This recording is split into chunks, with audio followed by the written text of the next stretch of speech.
자, 이번 시간은 제10강, 여기, 가지급금 인정이자 조정명세서입니다. 이름은 거창하죠. 가지급금 인정이자 조정명세서. 이름은 거창한데, 시험 문제의 난이도는 중하. 조금 쉽습니다. 가만히 보니까 이 양반 전부 다 중하라고 하는 것 같아요. 그런 표정인데요. 어쨌든, 10강하고 이제 11강하고 이어지는데,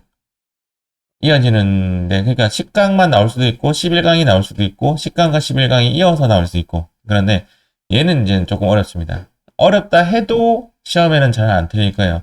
왜냐면 입력하라는 대로 입력만 해도 답이 나오니까. 10강은 좀 쉽습니다. 가지급금 인정이자 조정명에서. 이렇게 내용을 한번 보면,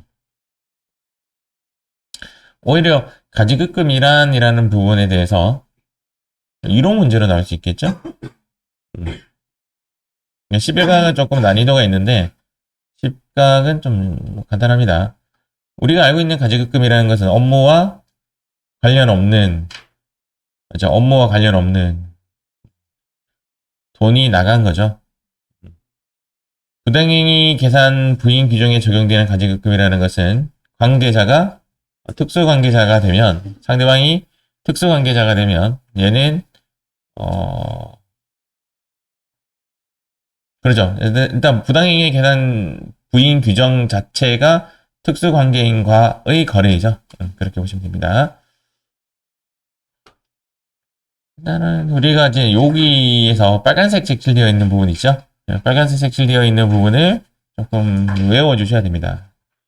1번에는 이제 대납액. 여기서 이제 말하는 대납액이 뭐냐면, 우리가 이제 배당금과 상여금에 대해서 이제 돈을 지급했든 안 했든 간에 거기에 대해서 원천 징수를 하고 돈을 이렇게 납부를 하잖아요. 맞죠? 원천 징수를 하고 그 돈을 납부를 해야 되는데 그 돈에 대해서 회사가 미리 돈을 냈다. 그런 의미죠. 그런 거에 대해서는 가지급금으로 보지 않겠다. 왜 그러냐고 봤더니 관행상 뭐 그런 겁니다. 상여 처분한 거. 회사의 매출이 누락이 되어서 그것을 인정상여라는 거죠. 인정상여. 대표이사가 먹은 것으로 본다. 실제로 대표이사가 안 먹었을 수도 있죠. 대표이사가 안 먹었다 해도 대표이사가 먹은 것으로 봅니다. 법인세법에서는. 그 부분에 대해서 이제 소득세를 해야 되죠. 소득세를 대납한 거죠. 법인이. 대납한 금액도 가지급금으로 보지 않습니다. 요거 시험에 나와요. 대납. 대납이라는 글자만 좀 기억하시면 될 것 같다. 대납. 자, 두 번째, 퇴직금 전환금은 없어진 법이죠. 그게 고민 안 하셔도 돼요. 예전에, 이제, 국민연금 납부를, 퇴직금을 전환해서 국민연금 납부를 한 경우가 있습니다. 그러니까, 국민연금에 돈을 좀 더 불입하기 위해서 퇴직금에 있는 돈을 미리 떼어서 국민연금에 담궜던 그런 시절이 있었어요. 아주 오래전에 없었어요, 지금은. 그래서 이것도 가지급금으로 보지 않겠다. 회사가 돈을 미리 준 거니까. 우리 사주 조합이라는 말 자체가 모든 것을 오케이 해주고 있는 그런 단어입니다. 우리 사주 조합은 그 법인세법에서는 거의 다 허용입니다. 허용. 이렇게 보시면 됩니다. 허용. 우리 사주 조합에서 어떤 걸 한다. 오케이. 오케이. 그 이유는 우리 사주 조합이 회사에 유익한 결과를 남긴다. 유익한 결과를 남기면 고용도 좋아지고 실업률도 좋아지고 회사의 이익도 늘어날 거니까 법인세도 늘어날 것이다. 뭐 그렇게 보시면 됩니다. 우리 사주 조합에 관련된 거는 뭐든지 괜찮습니다. 우리 사주 조합에서 주식 취득에 소요되는 자금을 대여한 금액. 이것도 오케이. 말 그대로고요. 자, 4번에 보시면 사용인의 일시적인 급여의 가불금. 요거 별표. 어려운 게 아니라 최근 시험에 나온 적이 있어요. 최근 시험에 나온 적이 있어서 일시적인 급여의 가불금. 사장님, 월급 얼마만 땡겨주세요. 이거죠, 맞죠? 가물금의 의미가 돈을 얼마 좀 땡겨주는 겁니다. 너무 많이 땡기는 것이 아니라, 월정급여 범위 내에서 하는 거. 사용인의 경조사비 또는 학자금에 대해서도 가지급금으로 보지 않는다. 경조사비가 뭔지 알죠? 학자금이 뭔지 아시죠?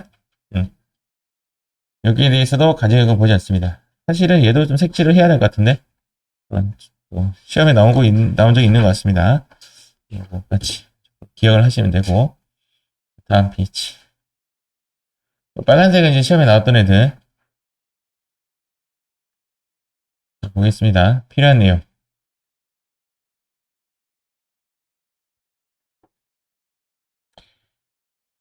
어, 은행이 회사에 돈을 빌렸죠.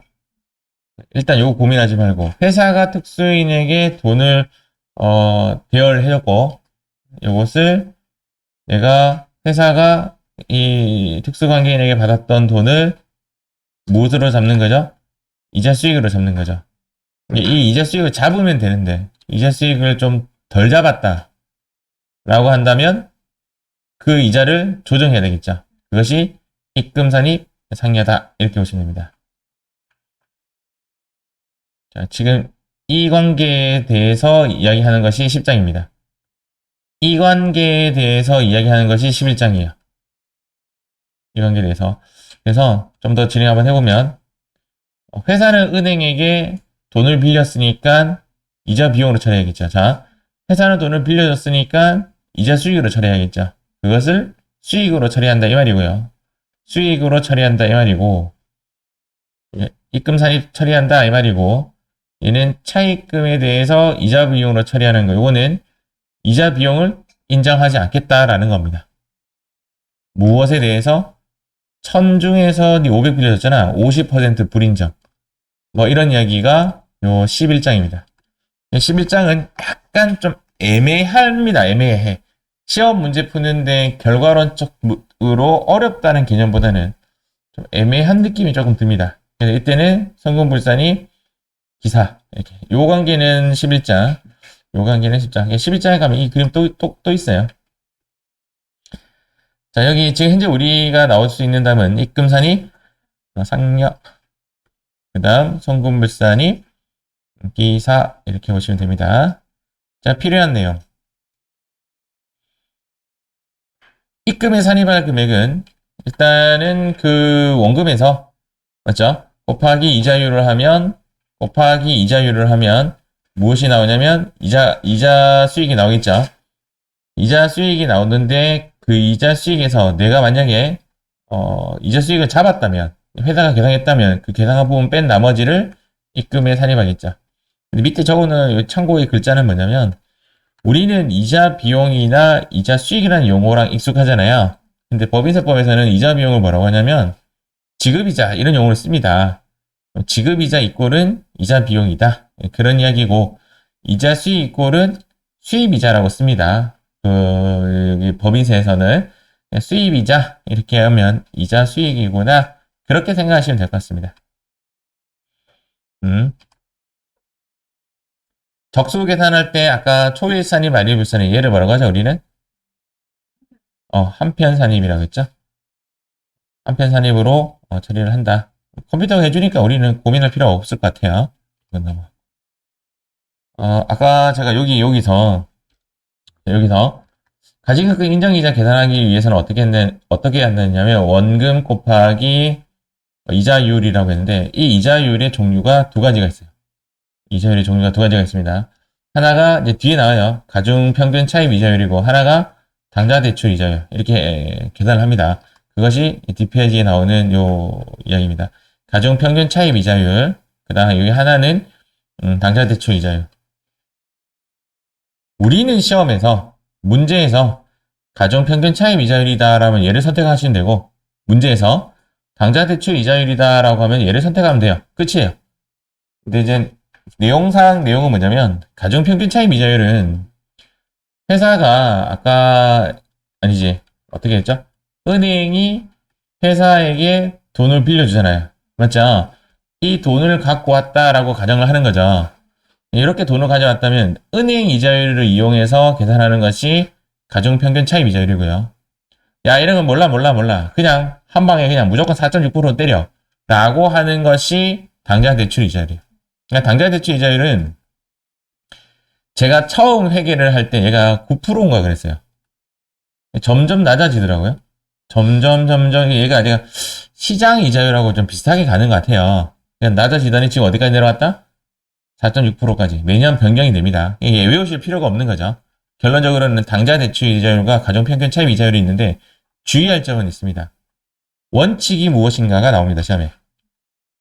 그러면 가정평균 차입 이자율을 쓰는 것이 맞아요? 당좌 대출 이자율을 쓰는 것이 맞아요? 원칙은 얘가 원칙입니다. 가중평균 차입 이자율이 원칙입니다. 예를 들어서 회사에서 이제 돈을 빌린 것이 좀 있으면 걔를 이용해서 처리하는 것이 원칙입니다. 얘가 말 그대로 원칙이 아닌 거죠. 원칙이 아니니까 내가 만약 얘를 선택하면 몇 년간? 3년간 의무 적용을 해야 돼요. 그 다음 또 주의할 점은 뭐냐면 가중평균 차입 이자율에 대해서는 A은행과 B은행과 C은행과 뭐 이런 돈 빌린 거에 대해서 적을 건데 만약에 이 C은행이 특수관계라면 특수관계라는 것은 여러 가지가 있는데 우리 회사 주주일 수도 있고요. 우리 회사의 자회사일 수도 있고 또는 뭐 여러 가지 특수관계에 걸린다면 얘는 제외시킵니다. 이해가시죠? 얘가 책이 안 나와요. 제가 금방 했던 이야기가. 그래서 시험에는 나와요. 문제 나오면 특수관계다라면 걔 인용 안 하면 돼요. 인용 안 하고 이 두 개가 예를 들어서 가중평균의 의미는 그냥 액면상 얘가 10%를 이자를 주고 빌려왔고 얘는 20%를 돈을 빌려주고 왔다 빌렸다 하면 평균하면 몇 프로 정도 되죠? 15% 이렇게 컴퓨터가 자동으로 계산해줘요. 그래서 그 금액만 넣으시면 됩니다. 은행 이자율을 평균해서 계산하는 거고 은행 이자율이 입력돼야 되는 그런 문제가 되는 거죠. 문제 접근하실 때 가중평균 차입 이자율이다면 선택하시면 은행 이자율을 넣어주셔야 돼요. 은행 이자율을. 계산식은 F2나 F3 누르면 그 근거가 나와요. 뭐 한번 보면 다시는 안 보실 것 같아요. 계산 근거가 그렇게 나옵니다. 차입금 원금분의 이자 비용하면 계산식이 여기 나오겠죠. 여기 이제 당좌대출 이자율은 이제 원칙이 아닌 예외로 갈 때 내가 선택하는 사항인데 내가 만약에 당좌대출 이자율을 선택했다라면 은행 차입금을 넣을 필요가 없죠. 맞죠? 안 넣어도 상관이 없습니다. 만약에 문제에서 법인세 부담이 최소화되는 방향이란 말을 한다면 작은 이자율을 말한다. 참고로 알고 가도록 하겠습니다.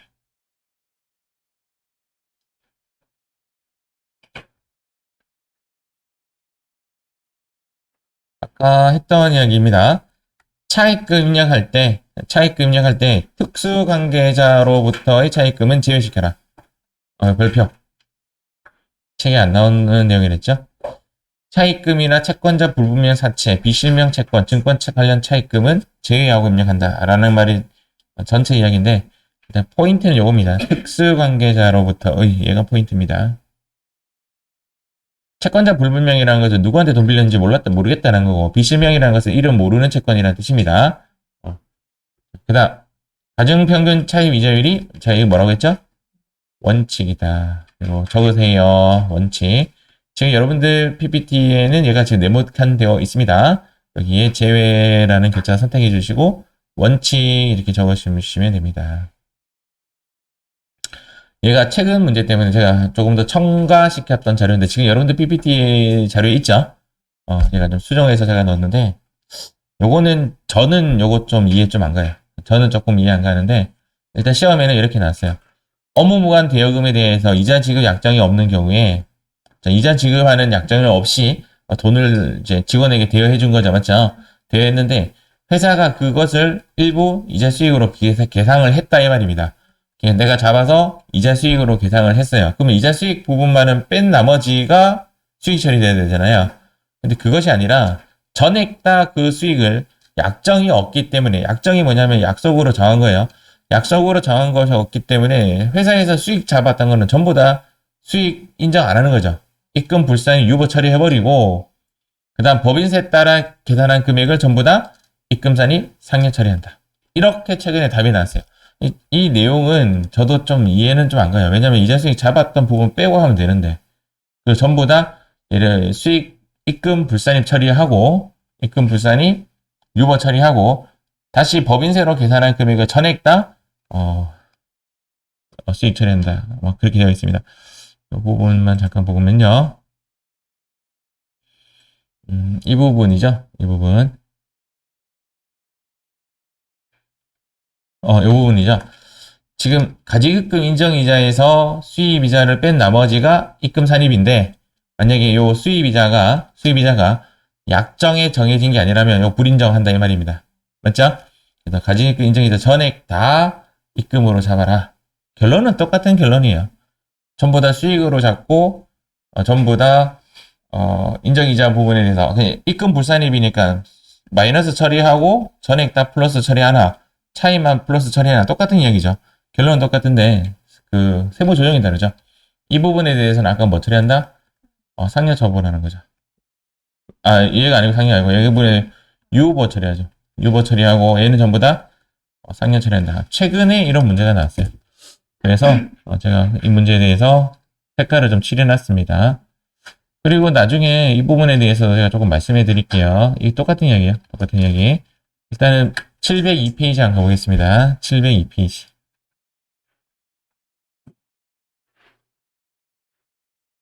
702페이지입니다. 다음 자료를 이용하여 가지급금 인정이자 조정명세서를 작성해라.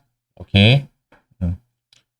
차입금의 내용. 자, 여기 세 가지고, 여기 보니까 연 10% 차입금은 전액 특수관계자로부터의, 맞죠? 요거 지워버리라고. 이렇게 입력하면 안 돼. 이렇게 그거 하시면 되죠. 특수관계자로부터의 차입금은 입력하지 않습니다. 내려갈게요. 그 다음 페이지. 여기가 문제가 보니까 이제 이 내용이에요. 업무부가 가지급금이, 자, 이 내용 입력하시면 되고, 세 번째 말 읽어볼게요. 국세청장이 정한 당좌대출 이자율은 연 4.6%이고 회사는 법인세 최소와 관계없이 무엇을 선택하는 것을 한다? 가중평균 차입 이자율을 선택하는 거다. 그럼 얘는 의미가 없습니다. 그러니까 결론적으로 만약에 회사가 유리한 쪽으로 하려고 하면, 예를 들어서 가중평균 차입 이자율이 막 10%야. 그러면 당좌대출 이자율을 선택하는 게 유리하겠죠. 이자 수익을 더 잡으니까. 이놈 봐라. 니 지금 작게 넣었어. 그러면 너 3년 동안 당좌대출 이자율 홀딩. 이렇게 된다. 이 말이에요. 이해가시죠? 아까 그 말이 이제 그런 말이고. 그 다음 프로그램 클릭 한번 해볼게요. 가지급금 등의 인정이자 조정명에서 클릭 한번 해보겠습니다. 자, 이자를 넣을 거예요. 이자를 넣을 거예요. 이자를 넣을 건데, 일단은 얘 내용을 먼저 넣어야 되는데, 여기 직책에 보시면 여기에 F2가 안 먹히죠? 그래서 여기에 대표이사 이렇게 치시고, 성명 김한결. 보통 문제는 좀 적혀 있을 낀데, 다시, 잠깐만요. 내가 지금 잠깐 착각했어. 잠깐만요. 지워볼게요. 여기 한번 눌러볼게요, 여기. 여기부터 하는 겁니다, 여기부터. 이렇게 하면, 이렇게, 되어 있네요, 맞죠? 잠시 제가, 멀리 가 있던 나의 영혼을 다시 불렀습니다. 대표이사 김한결. 되어 있죠?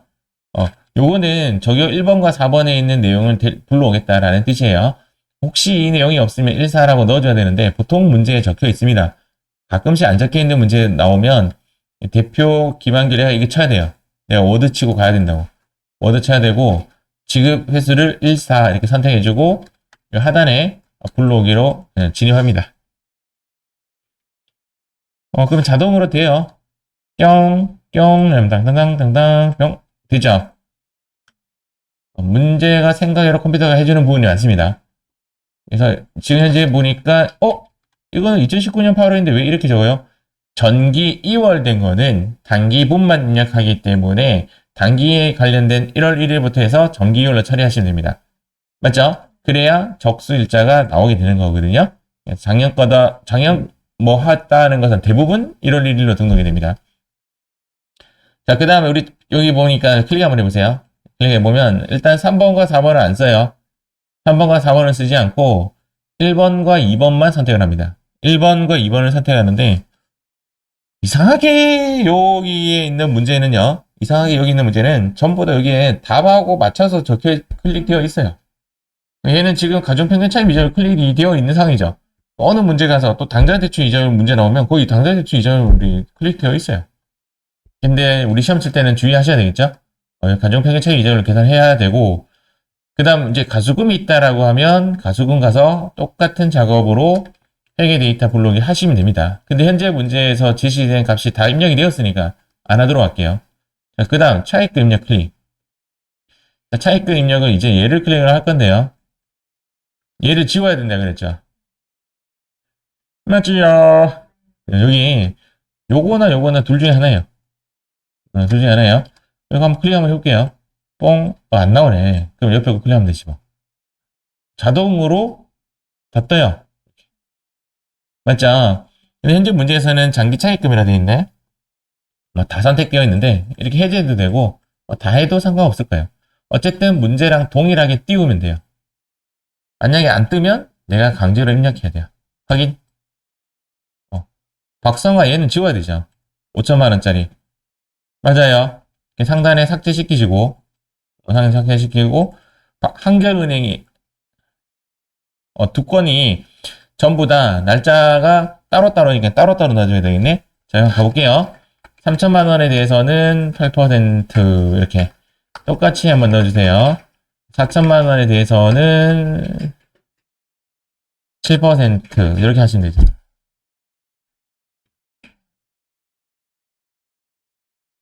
이렇게 쪼개 있는 문제도 잘 안 나와요.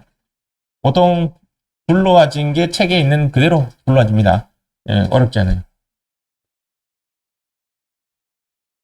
이런 거는 당연히 사용할 일이 없을 것 같고요.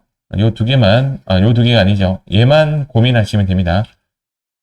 요거 한번 재미삼아 클릭 한번 해볼게요. 딱 클릭했더니, 오, 7%와 8% 사이가 나왔네요. 7.4 정도. 맞아요. 계산 근거 보기 하니까 이렇게 나오네요. 왜 7.4%인지를 이야기해주고 있죠. 맞죠? 뭐, 필요 없는 데이터죠? 우리 입장에서는. 컴퓨터가 다 해준 거고요. 됐습니까? 자, 그 다음 여기 인정이자 요 부분은 할 게 없어요. 클릭 한번 해보시면, 눈으로 한번 보고, 이런 거구나. 이렇게 보시면 됩니다. 그 다음 인정이자 조정 누르시면 자동으로 계산이 되어 있죠. 이게 정답입니다. 회사 계산이 있었나요? 없었죠? 이렇게. 우리가 한 거는 요 입력하고, 차익금 입력하고, 이제 확인하고, F3 누르고. F3 누르고 여기에 인정이자. 자, 인정이자. 지금 이제 누구죠? 대표이사니까 대표이사 두 번째 것이 있네요. 가지급 인정이자 조정에 대해서 상여 처분한다. 예, 물론 출자자는 배당 처분할 수도 있고 기타 임원은 또 다르게 상여 처분할 수도 있고 기타 사회 유출 처리할 수도 있죠. 관계이사가 가져갔다면. 현재 만재의 문제에서 가지급 인정이자 조정을 무조건 상여 처리한다. 그 말은 틀린 말입니다. 우리 상식적으로 얘를 무조건 상여 처리한다고 알고 계신 분들이 있어요. 무조건 대표이사 가져간 것이 아니라 가져간 것이 명확하면 글로 가고 명확하지 않으면 대표이사가 먹은 것으로 봐요. 그래서 여기 대표이사 상여 처분하고 2, 2, 8, 5, 7 하나 따다당 이렇게 하면 정답 처리가 되는 겁니다. 되십니까? 하나 더 같이 한번 해보죠.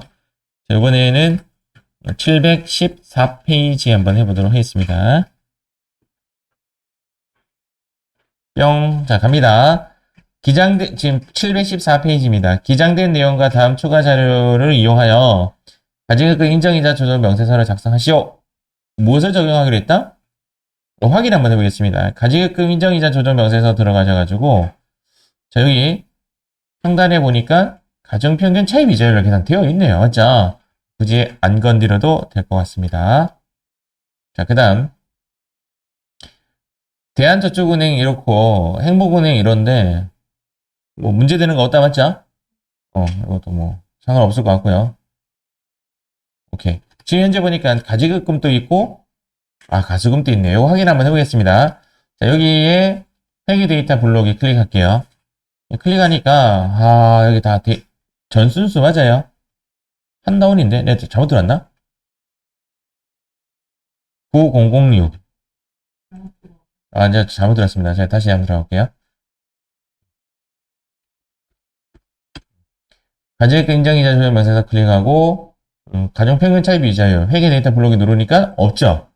여기 없는 경우도 있어. 그러면 F2 누르면 이제 떠야 되는데 지금은 이제 한 번도 입력이 안 된 상태다라고 보시면 돼요. 그래서 문제 그대로 대표 이사 한다후 이렇게 아까 보셨겠지만 F2 누르시고 가지급금 옛날에 업그레이드 되기 전에는 가지급금밖에 조회가 안 됐어요. 근데 지금은 다 뜨죠, 맞죠? 1 엔터 4 엔터 이렇게 잡아주셔야 됩니다. 왜 1엔터 4엔터냐는 것은 제가 좀 이따 보여드릴게요. 좀 이따 보여드리고 어쨌든 결론은 1엔터 4엔터입니다. 1엔터 4엔터고 탭 누르시면 되겠죠? 데이터 블록이 하면 문제에서 주어진 요 5천만 원이 불러집니다. 알다시피 날짜는 1월 1일자로 들어오는 게 맞겠죠. 금액도 틀리네? 5천만 원 아니에요? 응? 아, 4천만 원이네, 4천만 원. 4천만 원 맞죠? 2020년 4월 1일인데 지금 대한저축은행 데이터 보고 있다. 그 아래 가지급금 4월 1일 4천만 원 맞죠? 여기 가수금으로 바꿔주시고 네, 가수금 바꿔주시고 이번에는 회계 데이터 불러오게 하면 불러집니다. 여기 그럼 입력이 되어 있을 겁니다. 그럼 우리 입력했으니까 회계 데이터 불러오기 전에 누르면 이렇게 안 되어 있네요. F2 F2 되어 있죠? 이렇게 그 다음 엔터 치고 가수금 14 여기 똑같이 14 회계 데이터 불러오기 1번 한번 눌러주세요. 여기 보시면 불러옴이라고 여기 좀 나오죠. 1번 한번 선택해 주시고 탭 누르면 1,000만 원. 사실은 가져갔을 때 가지금 처리하고 들어올 때도 가지금 처리해도 됩니다. 그럼 가지금 상계 처리가 되겠죠, 맞죠? 이 사람은 갈 때 가지금 처리하고 올 때 가지금 처리한 거죠. 그럼 이렇게 세법상으로 상계 처리가 되는 거고 가지금 처리하면 회계상에서 상계 처리되는 거고 그래 해도 그 적소 계산을 해야 됩니다. 똑같은 결과입니다. 그 다음 차익금액 클릭할까요? 하고 전체 거래자 클릭하시고 확인 누르시면 자동으로 두 건이 불러집니다. 이자율이 지금 빠져있죠? 이자율은 항상 우리가 입력을 해줘야 되는데 이자율 몇 프로? 5%. 그러면 이자 맞나요? 오케이. 행복은행 클릭하겠습니다. 행복은행 클릭하시고 이자율 3% 300만 원 맞죠? 끝났습니다. 이미 끝났고요. 인정이자를 살짝 한번 보시고 갑지로 넘어가겠습니다. 회사가 계산한 건 있다 없다? F3 그대로 입력하시면 되겠죠? 예. 인정이자 누가? 대표이사 두 번째 거 학력 859561라고 잡아주시면 되죠.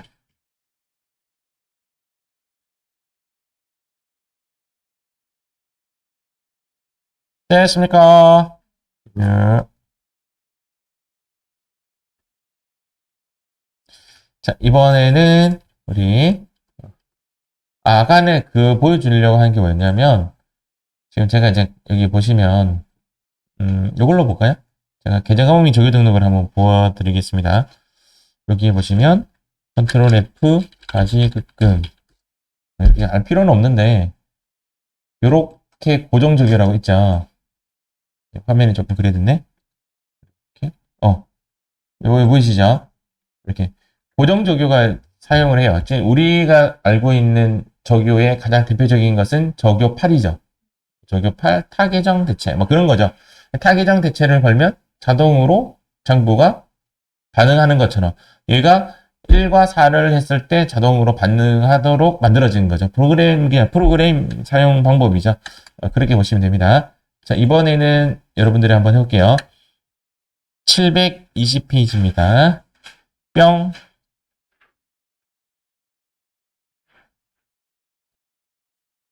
(720페이지) 풀이하겠습니다.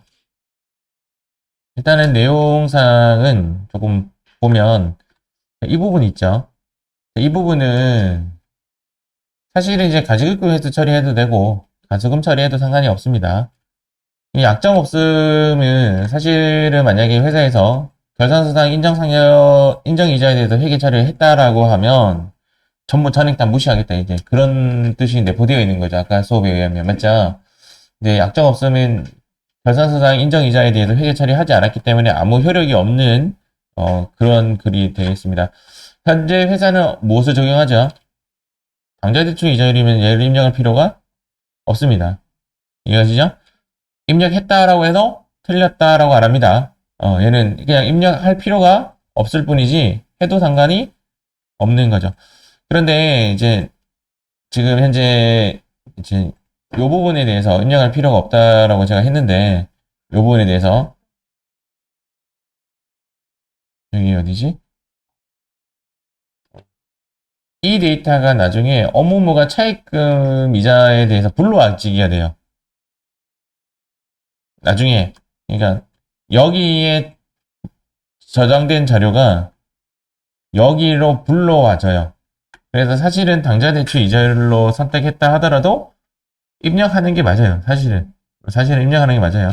현재 문제는 이어지는 문제가 아니니까 입력 안 해도 된다 이런 이야기입니다. 답지에 보시면 입력 안 하는 걸로 나와요. 근데 과거에는요, 아주 옛날에는 입력하는 걸로 나왔어요. 옛날에는. 그래서 결론은 의미 없습니다. 회계 데이터 불러오기에서 불러오겠습니다. 불러왔고 문제를 봤더니 다 맞았죠? 사사사 다 불러졌고요. 이제 정기결 잡혀 있고 가수금 가서 불러오기 한번 하고 했는데 이 뭐야? 좀 이상하죠? 삭제하고 이 데이터 고쳐야 되겠네요. 저기요. 2020년이니까 밑에 보면 가수금을 가수죠. 2번 해서 0706 대면에 1,300만 원 이렇게 잡아줘. 현재 가수금에 대해서 입력하는 게 맞겠죠? 데이터가 잘못 들어왔으니까 이렇게 잘못 들어올 수도 있다라는 거 참고하시고 그 다음 위에 차입금 입력 요거 조심해야 되겠네. 가중평균 차입 이자율 되어 있네요. 맞죠? 요맛떡 해서 당장 대출 이자율로 바꿔주셔야 됩니다. 바꿔주시고 됐고 다시 확인. 오케이, 확인되었습니다. 차입금 입력할 필요 없으니까 끝났죠? 이렇게 회사는 계상한 적이 없다. F3 누르시고 여기에 인정이자 이렇게 대표 이사 금액은 2458, 234 따다당 이렇게 잡으시면 됩니다. 우리 확인 안 했는데 당좌대출 이자율은 자동으로 4.6% 처리가 되어 있는 것이 확인됩니다. 참고로 아까 했던 이야기 조금만 더 해볼게요. 여기서 끝났어요. 끝났는데 차입금 입력을 제가 한번 불러와 볼게요.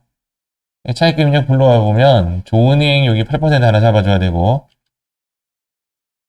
8% 한번 잡아줘야 되고 최고은행 여기에 4% 불러야 돼. 할 말이 하나 더 있네. 지금 얘는 이제 635000 되어 있죠. 맞지요? 책에 한번 보세요. 책에 635000 되어 있죠. 근데 얘는 좀 다르죠. 똑같네? 똑같네. 똑같으면 할 말이 없습니다. 예, 저장 누르고. 어? 맞죠? 야, 저장 버튼이 없어? 이럴 때는 과감하게 꺼보시면 돼. 저장 버튼이 안 보이지? 그러면 저장할까요? 저장됐네? 여기 업무무관 부동산 차입금 이자 조정 명세서를 클릭한 후 불러오기. 이렇게 하면 여기 말고 가수금, 가지급금 요 부분에 대해서 불러오기 하면 그 데이터가 다 불러집니다. 불러지게 되고 그 다음 위에 지급이자 송금불산입 부분에 대해서 여기 은행 이자가 안 들어오네. 불러오기 안 불러지네. 의미가 없네요. 의미 없습니다. 그냥 가지급금만 불러지네요. 가지급금, 가수금에 대해서만 불러지네요. 요거는 나중에 11장 가서 제가 보여드리겠습니다. 저장할 필요 없고. 자, 이번에는 요거 조금 문제 논란이 있는 724페이지. 724페이지 문제 풀어보도록 하겠습니다. 뿅.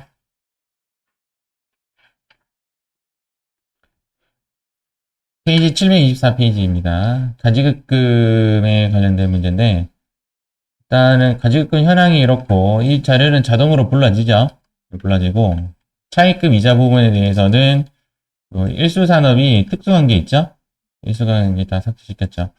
좀 특이한 게, 여기 차입이 2020년 차입한 거란 말이에요. 요 두 개가.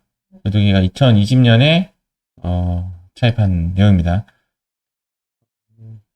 요 이자 수익은 크게 고민하지 말고 그냥 입력만 해주면 될 것 같아요. 이거 한번 입력 한번 해보겠습니다.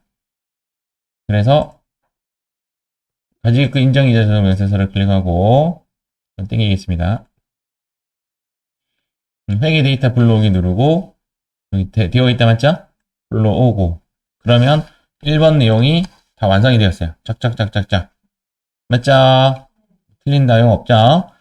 가수금 없으니까 끝내고, 현재 문제에서 가중평균 차입 이자율을 한다라는 말이 3번에 나오죠? 제일 밑에 3번에 나오니까, 요거 건드릴 필요 없죠? 건드릴 필요 없고, 차입금 입력 누르고, 여기 전체 거래처 클릭하고, 확인 누르고, 일수, 요거 지우면 되죠? 여기서 지울게요. 삭제하고, 자, 고원은행, 여기 이자율, 여기가, 6. 자, 여기 보니까 120만원 맞아요? 맞죠? 자, 그 다음 여기 보세요. 여기, 5, 지금 잘못 눌렀다. 60만원 맞아요? 네. 여기 책임. 여기 좀 문제가 되죠? 50만원으로 바꿔야 돼? 60만원 그대로 둬야 돼? 자, 그러면 의심스러워서 제가 이거를 50만원 바꿔볼게요. 50만원 바꾸면 색깔이 빨갛게 떠요. 빨갛게 뜬다는 말은 1차적으로 좀 틀렸다라는 그런 뜻이니까 제가 불이 나게 60만원으로 바꿨어요. 그래도 빨갛네? 일단 놔둘게요. 자, 행복캐피탈은 이자율이 5%. 얘도 틀리네? 맞죠? 지금 제 이야기가 어떤 이야기예요? 2020년에 빌린 요 이자는요, 저 옆에 뜨는 이자는 연이자예요, 연이자. 그러니까 2,600만원 곱하기 0.05 해서 130만원 뜬 거고, 여기서 말하는, 책에서 말하는 이자 비용은 실제적으로 나간 이자 비용이죠. 어느, 그러니까 실제적으로 이제 7월달에 빌렸으니까 반밖에 안 날라간 거죠. 개념상으로는. 그런데 얘를 만약에 이제 고치잖아요. 얘를 고치면 여기 가정평균 차입 이자율이 달라져요. 왜 그러냐면 상대적으로 이자 비용을 작게 계산이 되니까 가정평균 차입 이자율이 계산 방식이 약간 어떤 식이냐면 우리가 이제 원금에서 이자율을 곱하게 되면 이자가 나오죠. 맞죠? 이자 비용이 나오죠. 그래서 현재 문제에서는 이 원금을 밑으로 하는 거죠. 그러면 이제 무엇이 발생되냐면 얘가 계산이 되겠죠. 그런 식으로 이 금액을 누적시켜서 이자율을 계산해요. 그런데 이 금액을 작게 넣으면 이자 비용이 작아질 거 아니에요. 상대적으로. 이자 비용이 작아지면 이자율이 적어지겠죠. 그러면 상대적으로 값이 작아져요. 이자율 자체가. 맞죠? 문제가 생겨요. 이자율이 작아지면 가중평균 차입 이자율에서 회사가 유리한 형식이 되겠죠. 이자율이 적어지니까. 그런 식으로 되는데 제가 봤을 때는 이 계산 방식은 틀린 거예요. 여기서는 이 이자율을 갖고 오는 게 아니라 이자 비용을 통해서 원금을 나눠가지고 어쨌든 이자율을 계산하는 방식인데 요 이자는 안 건드리는 게 맞는 것 같아요. 제 생각에는. 맞아요? 일단 그렇게 해서 똥똥 가서 회사 계상에게 35만원 잡았을 거 아니에요. 맞죠? 35만원 잡고 여기 조정액이 발생되죠. 제일 오른쪽에. 조정액이 요 금액이 F3 누르시고 여기 인정이자 대표이사에 관련된 거니까 두 번째 653 306 따다당 이렇게 하고 지금 현재 문제의 답이 962페이지란 말이에요. 답으로 제가 한번 가볼게요. 답에 962 두 장 차이 나니까 4 그래서 여기 보니까 6533 맞나요? 되어 있죠, 맞죠? 그리고 여기 보니까 여기 그대로 60만 적혀 있죠? 지금 시험 책에는 50만 돼 있는데, 요거 130만 그대로 돼 있죠? 자, 얘가 66회차 시험 문제입니다. 자, 요거 66회차 시험지예요. 문제 똑같죠? 대표자 이름은 좀 달라졌네. 맞죠? 똑같죠? 똑같죠? 문제입니다. 현재 문제. 여기 보이시죠? 요렇게. 이게 실제 한국 세무사에서 내린 답이에요. 자, 지금 행복캐피탈은 이제 찍혀 있는 게 없는데, 고쳤겠죠? 자, 지금 현재 한국 세무사에서는 다르게 제시를 했어요. 자, 여기서 이야기입니다. 여러분들은 시험장 가면 60만원 놔둘래요? 50만원 고칠래요? 요거는 선택하시기 바랍니다. 선택하시기 바랍니다. 라고 했는데, 이 이후의 시험은 전부 다 고친 것으로 나왔어요. 근데 전부 다라고 해봤자 하나 더 나왔어요. 하나 더. 제 기억상. 이거 이후로, 그러니까 당에 빌린 거죠. 2020년에 빌린 거죠. 그러니까 당에 빌리면 이런 문제가 생겨요. 이자 비용 실제 낸 거랑 계산의 결과에 의해서 나오는 이자 비용이랑 다르기 때문에 그런 건데, 결론은 뭐냐? 제 생각에는 한국 세무사에서 이 50만 원을 오답을 냈잖아요. 그리고 아마 시험 친 사람 떨갔겠죠. 요거로 번복한다면 그때 거꾸로 역으로 가서 그때 떨군 사람 다시 합격시켜줘야지. 거꾸로 이야기하면 합격한 사람 떨가야지. 이런 작용이 생기기 때문에 아마 요거에 대한 변수적인 문제는 안 나올 거야. 제 생각에는. 제 생각이 그렇고, 제 생각에는 이 빨간색 쓴 얘가 틀렸어요. 예, 한국 세무사회가 틀린 거고, 그래서 최근에 문제에 보시면 아마 요 문제인가 그럴 거예요. 요 문제인가 요 문제에는 또 안 고치는 형식으로 문제가 나옵니다. 그러니까 제가 봤을 때는 요 66회가 오답인 것 같아요. 이렇게 이야기해야 제가 면피가 되잖아. 예, 책이 맞는 것 같아요. 책하고 지금 현재 기출문제 답은지 현재 다른 상황이에요. 어려운 게 아니라 해석을 조금 잘못한 것 같아요. 그런 거고. 자, 이번에 815페이지 한번 가보겠습니다. 815페이지. 뿅.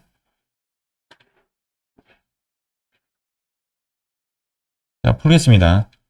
썩 그렇게 어려워서 파랑이는 아니고요. 현재 문제에서는 타겟이 요거죠. 요거 지우는 거죠. 자회사인 파닉스로부터의 차입금. 얘를 지우는 겁니다. 얘를 지우면 되고, 일단 생뚱맞게 얘가 나왔죠?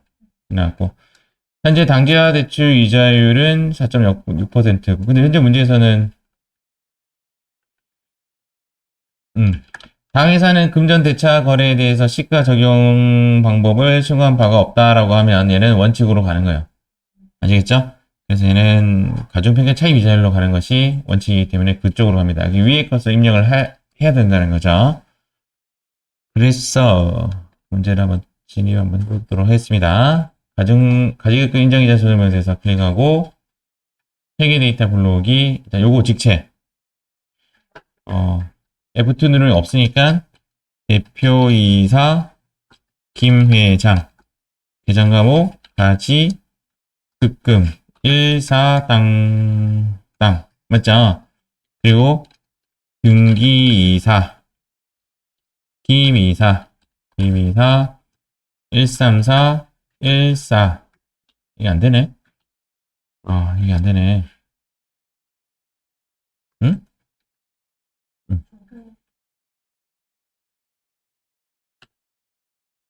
14가 안 되네. 이 위에 거만 되나 보네. 맞죠?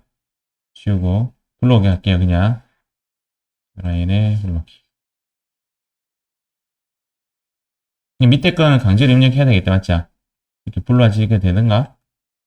안 되죠? 밑에 이렇게 누르고 등기이사 김이사. 근데 이렇게 하면 불러지게 될 건데. 그래도 안 되네. 아닙니다. 여기? 아닙니다. 아닙니다. 네. 여기는 나올걸? 그때 내가 나오는 거 봤던 것 같은데. 맞죠? 이렇게 안 하고.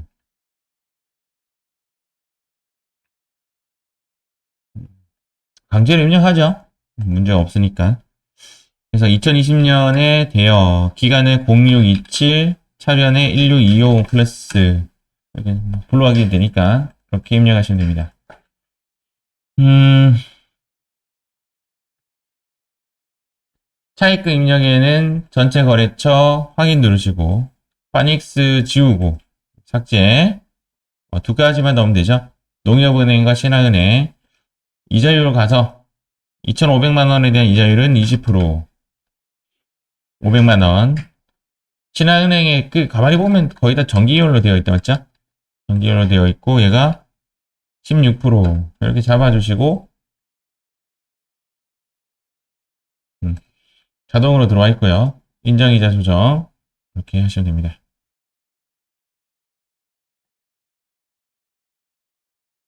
약정이자가 있죠 맞죠? 약정이자 잡아주시면 돼요. 받든 안 받든 일단 잡아주시면 되고 얘도 175만 원 잡아주시면 됩니다. 이렇게 잡으니까 어떤 일이 생기냐면 지금 마이너스 뜬 부분 있죠. 마이너스 뜬 부분은 우리가 생각했던 부분보다 더 많이 잡았다고 해서 얘를 차감시킬 필요는 없어요. 차감시킬 필요는 없기 때문에 마이너스 28만 원에 대해서는 아무것도 안 하셔도 되고 그리고 지금 요 조정액이 떴죠. 이 조정액 뜬 부분에 대해서만 조정하면 되는 겁니다. 회사가 더 수익을 많이 잡았다고 해서 국세청이 이거를 야, 네 수익 너무 많이 잡았으니까 입금 불산입에 그렇게 처리하지 않는다는 거죠. 맞죠? 인정이자보다 회사가 더 많이 잡았기 때문에 문제 없다라고 보는 겁니다. 약정이자 부분에 대해서는 약정이자보다 더 약정이자 부분에서 인정해주고 있다 이렇게 보시면 돼요. 그래서 F3 누르시고 여기 4417 이 부분에 대해서 인정이자 대표이사에 대한 부분에 대해서만 잡아서 상여 처분하겠습니다. 4417868 따다당 이렇게 잡으시면 됩니다.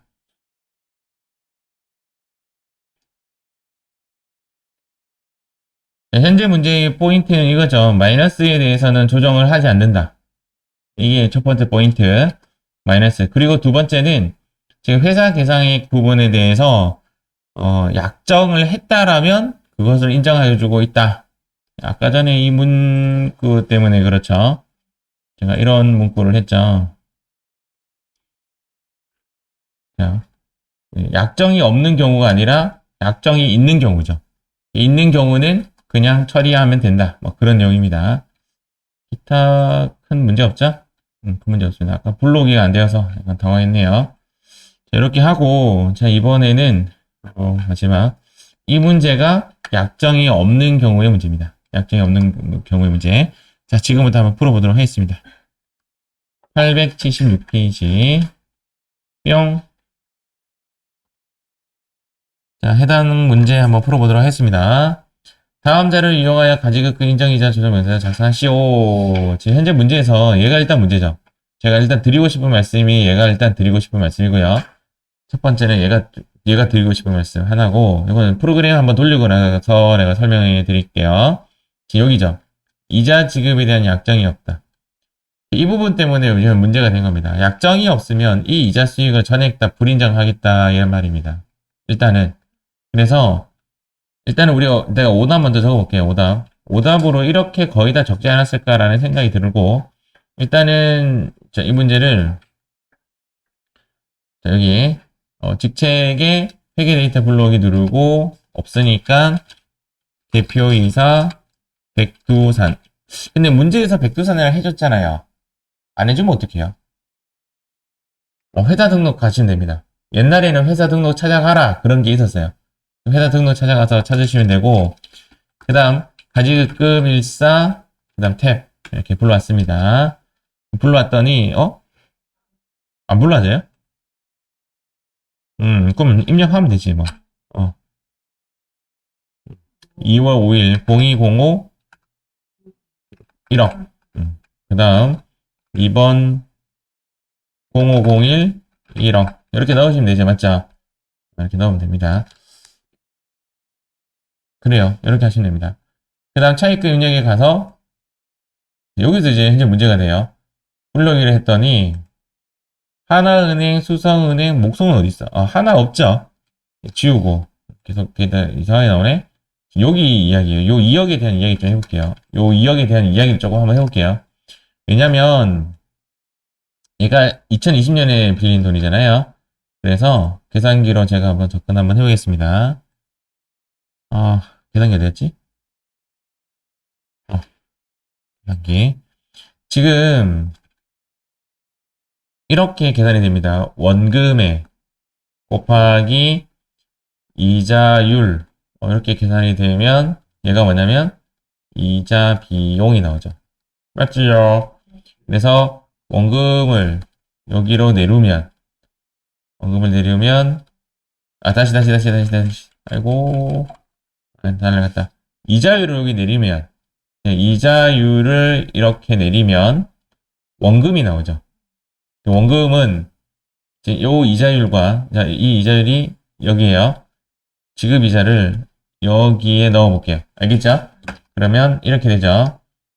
700 나누기 0.035 이렇게 하면 되죠.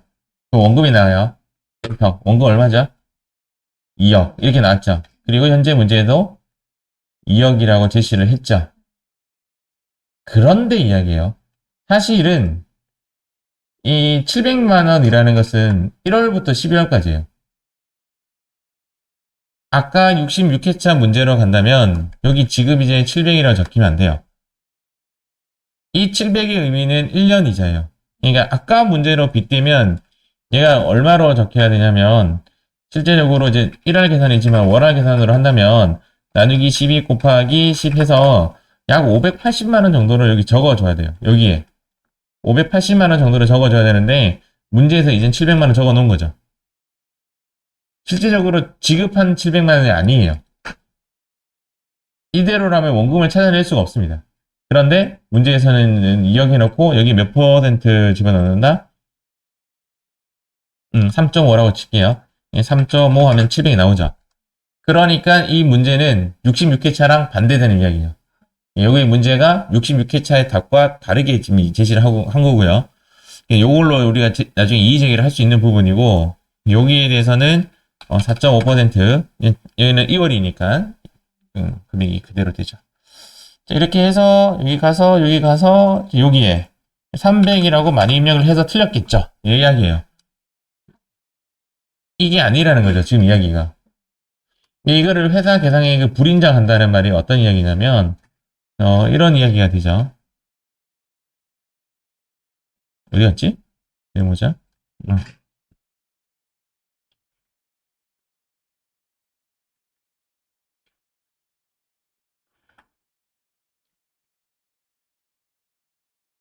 메모장이 저쪽으로 튕겨버리네. 일단 이렇게 돼요. 지금 현재 문제가 여기로 바로 볼게요. 여기 보면 이 부분에 대해서 이 미수 수익에 대해서 이제 불인정한다는 말이잖아요. 얘가 불인정하면 이제 얘가 이제 세무조정이 이렇게 세무조정이 되면 되죠. 그렇죠? 불인정하니까. 그러면 여기가 이자 수익 300 이렇게 되고 여기가 미수 수익 300 이렇게 적으면 조정이 되는 거죠. 세무 조정이 일어났죠? 그러면 이자 수익에 대해서는 세무 조정 해야 안 해요? 안 해요. 그럼 얘는 해야 안 해요? 해요. 얘가 지금 미수 수익이니까 여기가 뭐죠? 손금 산입 또는 입금 불산입 맞죠? 자산이죠? 미수 수익이 자산이죠? 유보로 처리한다. 이게 1번 나오는 거예요. 그래서 약정이 없는 경우에 대해서는 전액 다 회사 계상액 자체를 불인정하고 유보 처리한다가 이 이야기입니다. 그래서 전부 다 불인정하고 유보 처리하는 것이 하나 나와야 돼요. 그래서 F3 누르시면 여기에 뭐 F6로 할까? 미수 그냥 뜨나? 이것도 틀렸죠? 기타 처분함 돼 있잖아요. 틀린 말이고 F6에서 미수 수익 뭐 이런 식으로 치고 금액은 금방 문제 300만 원이죠. 300만 원을 전액 다 유보로 처리하고 맞죠? 유보 처리하고 여기 가서 여기 안 적는다 이 말입니다. 회사 계상액을 안 적는다고. 물론 제가 시험 치러 갔었다 해도 전 틀렸을 것 같아요. 저는 300 넣었을 거예요. 결론은 똑같아요. 300 넣어서 여기 수익 처리하나 요거랑 차이가 똑같하게 나와요. 400 얼마가 나와요.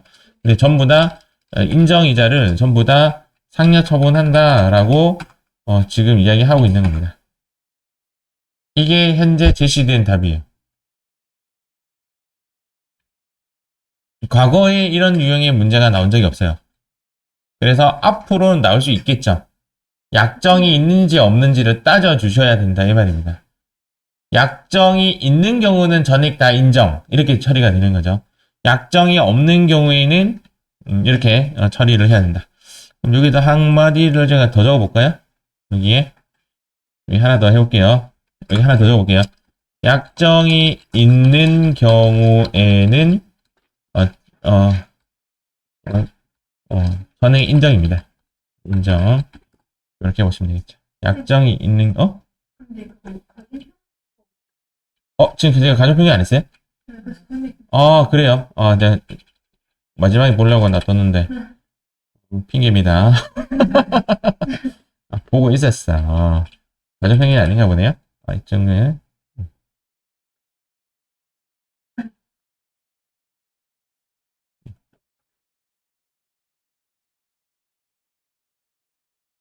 자, 이 부분 약정이 있는 경우에는 요거 하나 더 추가시킬게요. 약정이 있는 경우에는 저는 인정입니다. 인정. 그냥 아까 문제가 그거죠. 약정이 있다고 했고 미수금이라고 잡았잖아요. 그 부분에 대해서는 인정해주고 있는 거죠. 약정이 있는 경우에는 오케이. 오케이. 약정이 없는 경우에는 전부 다 위로 잡니다. 이 문제가 어려운 거네요. 지금 제가 봤을 때 약정이 있음 문제는 계속 나왔던 것 같은데 그렇네요. 그래서 이 문제는 지금 현재 제가 요거 꽂힐게요. 가정평균 차이 미자율로 요거 바꿔야 되고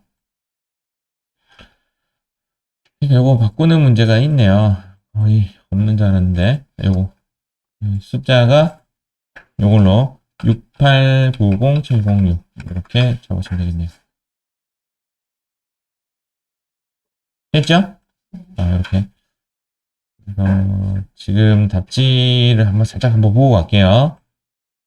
답지가 1040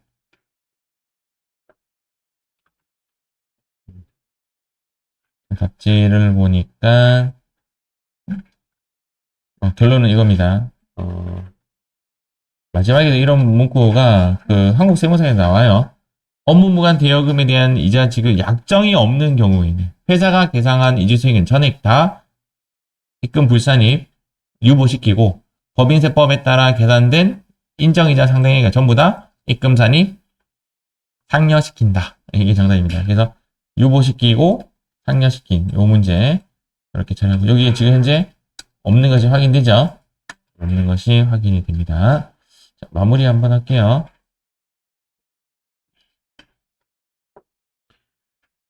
자, 그래서 지금 식강에 대한 부분 이렇게 회계 데이터 블록에 눌러서 이렇게 14 혹시 없으면 14 지정해 주셔야 되고 데이터 불러오면 거의 다 자동으로 불러지더라. 그리고 나서 여기 전체 거래처를 클릭하고 나서 이자율까지만 나오죠? 이자는 내가 넣으면 되죠? 맞죠? 요거 내가 입력해 줘야 되고 그리고 나면 나머지는 이제 다 자동입니다. 회사 계상액 부분만 문제에서 제시가 됐다면 회사 계상액 부분은 약정이 있는 경우죠. 결론적으로 회사 계상액은 이렇게 하나 더 적어놔야겠다. 어디 갔어? 그러니까 회사 계상액은 회사 계상액에 입력하는 경우죠. 요거는 약정이 있는 경우에만 입력하죠. 약정이 없는 경우에는 입력하면 안 되죠. 회사 계상액 미입력 이렇게 되고 회사 계상액 입력 이렇게 하면 되겠네요. 이렇게 회사 계상액 입력은 결론적으로는 약정이 있는 경우에만 입력한다 이렇게 보시면 되겠네요. 결론적으로 그렇게 되네요. 맞죠? 좀 더 정리가 되었습니다. 회사 계상액은 약정이 있는 경우에만 입력하는 것으로 좀 기억을 하셔야 되겠네요. 난이도가 아까 중하라는 말 취소. 중으로 올라갑니다. 중에서 중상으로 올라갑니다. 조정액까지 발생이 되네요. 얘네가 수업을 하다 보면, 얻을 때는 되게 매끄럽게 수업이 잘 되는데, 어떨 때는 이게 매끄럽게 안 들리는 경우가 있어요. 오늘이 딱 그 같은 경우에, 버퍼링이 막 걸리는 그런 수업이죠. 이렇게 해서, 우리, 오늘은 제시가 가지급금 등 인정이자 조정 명세서를 마무리하도록 하겠습니다. 뿅!